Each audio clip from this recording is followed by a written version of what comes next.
Apa tujuan Kepulauan Solomon mengadakan kerjasama fakta keamanan dengan Republik Rakyat Tiongkok?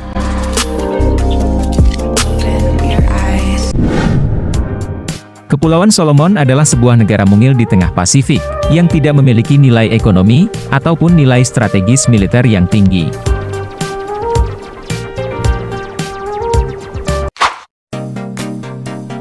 Karena begitu kecilnya Kepulauan Solomon, sehingga pada dekade 90-an kedutaan Amerika di Honiara ditutup.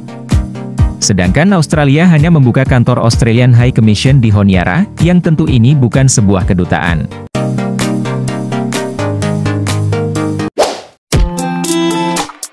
Sejak tahun 1893, sampai dengan 1978, sebagai negara jajahan, Kepulauan Solomon berada di bawah administrasi Inggris, melalui kantor Gubernur Jenderal Inggris di Australia.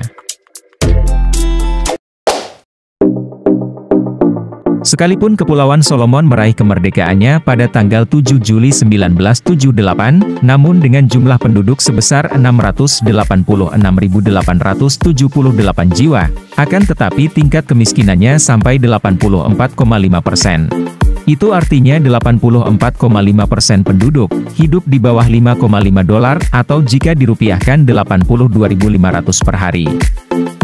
Kepulauan Solomon tetap bergantung pada bantuan Australia, yang mencapai $187 juta per tahun. Ekonomi domestik Kepulauan Solomon baru mulai menggeliat pada tahun 2010, ketika para pengusaha Cina berinvestasi dan menetap di Kepulauan Solomon. Ada sekitar 4.000 pengusaha kecil Cina yang menetap di Kepulauan Solomon dan bergerak di berbagai sektor ekonomi, mulai dari perdagangan, pertanian, pengolahan hasil laut, turisme, dan pertambangan, yaitu emas dan bauksit. Dengan demikian ekonomi Kepulauan Solomon mulai bergerak.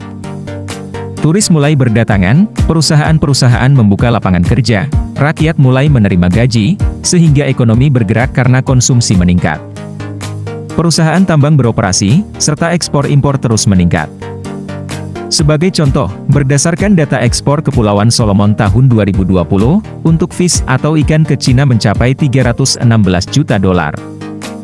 Dengan demikian, pemerintah Kepulauan Solomon dapat memungut pajak sehingga penghasilan negara meningkat secara signifikan, GDP pun bergerak naik dari hanya sekitar $800 juta menjadi $1,5 miliar dalam satu dekade. Hubungan dengan Cina pun semakin dekat. Cina menyerap hampir seluruh ekspor, dan sumber utama barang impor.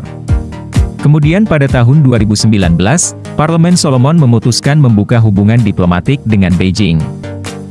Perdana Menteri, Manasseh Sogavare, pada bulan September 2019, berkunjung ke Beijing untuk secara resmi membuka hubungan diplomatik.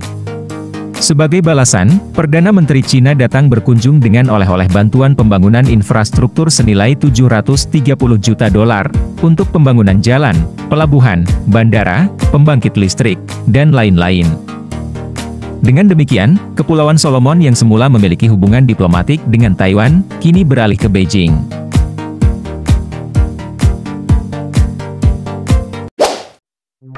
Pada tanggal 24–27 November 2021, kerusuhan anti-Cina merebak. Para perusuh seluruhnya berasal dari Pulau Malaita, dan digerakkan oleh Malaita for Democracy. Tuntutan mereka adalah pembatalan hubungan diplomatik dengan Cina, dan kembali ke Taiwan. Ada yang perlu diperhatikan, bahwa kerusuhan terjadi setelah sekitar 2 tahun membuka hubungan diplomatik resmi dengan Beijing. Selain itu berdasarkan laporan dari analis politik, Malaita for Democracy yang melakukan kerusuhan ini, terbukti menerima dana dari Amerika Serikat sebesar $25 juta. Kerusuhan ini mendorong eksodus para pengusaha Cina yang kini merasa tidak aman, dan memutuskan untuk kembali ke Cina. Eksodus ini jelas mengancam stabilitas ekonomi Kepulauan Solomon. Kepulauan Solomon tidak memiliki militer, dan untuk keamanan tergantung sepenuhnya pada Australia. Namun Australia sebagai sekutu Amerika, dikenal memiliki sentimen anti-Cina yang kuat. Selain itu juga, Amerika diduga ikut terlibat dalam membiayai Malaita for Democracy, LSM yang menggerakkan kerusuhan. Menurut PM Manasseh Sogavare dalam wawancara media, tentara Australia menolak untuk melindungi komunitas Cina selama kerusuhan. Akibatnya penjarahan di Cina Town Honiara berlangsung tanpa terkendali selama 3 hari. Dengan demikian bagi Kepulauan Solomon, Australia tidak bisa lagi diandalkan untuk menjaga keamanan para pebisnis Cina. Untuk mengatasi masalah ini PM Manasseh Sogavare pun pergi ke Beijing dengan dukungan parlemen, sebuah perjanjian keamanan pun disepakati dengan Beijing.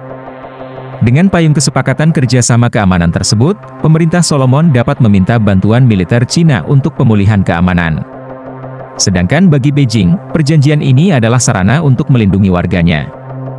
Dengan adanya kesepakatan keamanan ini, Sogavare sangat berharap bahwa eksodus pengusaha Cina akan berhenti, karena mereka telah merasa aman di Kepulauan Solomon.